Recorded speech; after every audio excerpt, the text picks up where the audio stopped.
Welcome back to Final Score Friday.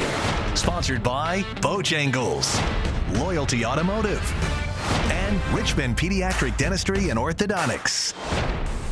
All right, welcome back to Final Score Friday. There they are, the Douglas Freeman cheerleaders, helping us through this first week of the postseason. Got themselves a good game. They did, and they'll see another one next week. Over at Glen Allen, the Jaguars under Perry Jones have earned a home playoff game in their very first year in Class 6, something many didn't expect to happen back in August, but Jones is used to big-time atmospheres. He played at Virginia and won a state title in high school, where he played at Oscar Smith, whom his Jaguars just happened to draw in tonight's first round. Glen Allen has only been a program since the school opened 12 years ago. Oscar Smith won their second state title that year.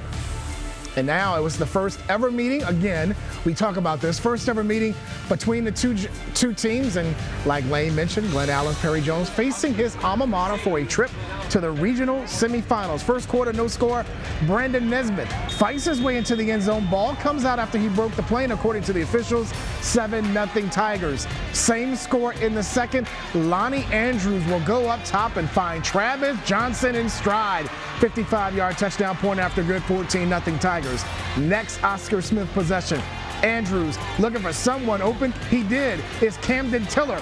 Problem was, it was with Glen Allen. He goes to the goalpost, a pick six, and pulls the Jaguars to within 7. Later in the second, though, it's Andrews again for Oscar Smith. He'll get to the edge, finds the end zone. Oscar Smith advances. They'll play Highland Springs in the region semis next week after a 28-17 win. Out to the East End for fourth-ranked VARINA hosting Courtland. Courtland's 3 losses this year, all to playoff teams. Their fourth loss was also to a playoff team because VARINA came to play tonight. Jordan Davis with a 12-yard touchdown run gives the Blue Devils an 8-0 lead. Then Linwood Johnson took over. 63-yard touchdown pass to Nasser Smith, who does most of the work. That made it 15-0. Wow. Johnson would go up top 2 more times in the first half. 21 yards coming up here to Braylon Hood. That made it 22-0. And then he would find Damari Carter for 22 yards later in the half. VARINA shuts out the Cougars 43-0. Up in Louisa, Mills Godwin taking on the Lions for the first time and looking for their first playoff win since 1996. Meanwhile, Louisa has won a playoff game in 5 straight postseasons, save for the COVID spring year 2 years ago. Second half, Godwin up 10-7. They forced the fumble. Isaiah Brown will hit his head on the goalpost to make it 17-7 Godwin. Louisa, though, wouldn't go down without a fight. Haywood again takes the handoff, gets to the end zone for a second touchdown at 17-14, just under 3 to go. Jaden Searsbury walks in to tie it up at 24, but Mills Godwin recovers a fumble and scores late.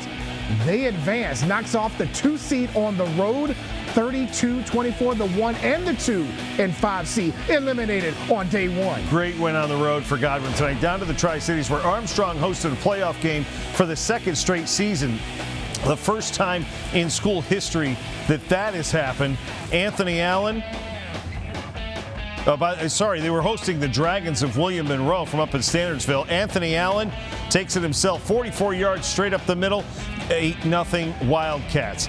Then Ja'Kai Chavis would go right up the middle, 50 yards for the touchdown, 16-0 at that point. Armstrong did it with defense. Armstrong did it with offense. First playoff victory in school history tonight for Jeremy Pruitt and the Wildcats. Congrats to them as they win 52-14 over the Dragons. Did it at his old home stadium at Rogers. He did. Colonial Heights making the trip to Norfolk tonight to take on Lake Taylor.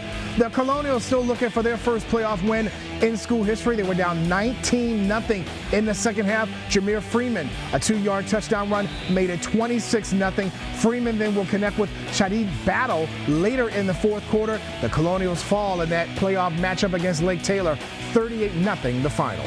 Still to come, we'll wrap up Week 12 of Final Score Friday. Look ahead to tomorrow's games when we return. Stay with us.